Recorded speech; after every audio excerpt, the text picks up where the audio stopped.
Imagine this scenario. You just had an incredible game idea while grabbing coffee, but you didn't write it down. Days later, it's gone. Forever. What if I told you that the difference between a forgotten idea and an unforgettable game lies in one simple practice? Documentation. Hello guys, this is Duilio here, but you can call me Dewey or Dewey, and welcome to this video series about creating game design documents. We are here to learn how to create a usable, organic, and outstanding GDD. On this video, I want us to have an idea and turn it into an amazing game design. And then we are going to learn how to track all ideas we have for our game.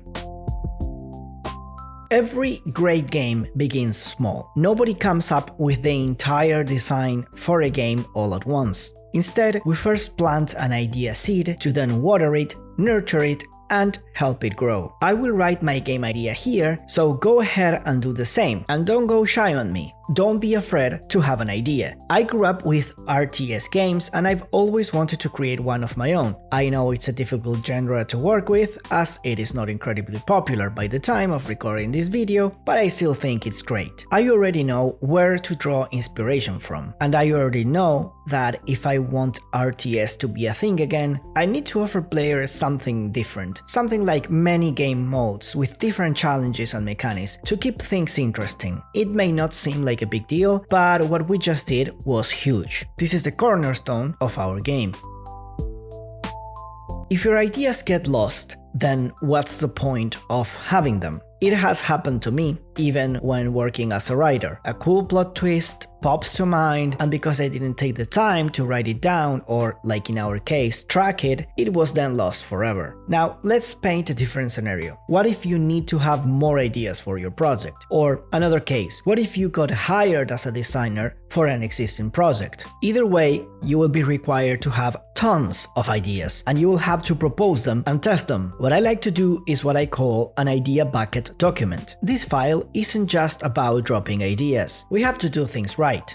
First, categorize your ideas and structure them. To do this, let's create a table. I'll be using just plain docs here for simplicity, but a spreadsheet or even a Notion document or any documentation tool with a database could be better support systems for the idea bucket. Let's name the columns. Idea for the plain idea, category, what is this idea about, notes if we need to add additional information, status, did the idea find its way to the game? Did it get rejected? What happened? And that's it. We now have a system to work on our ideas and analyze them. If anything, this is a great documentation practice, as it will allow the project to have an initial approach to traceability and memory.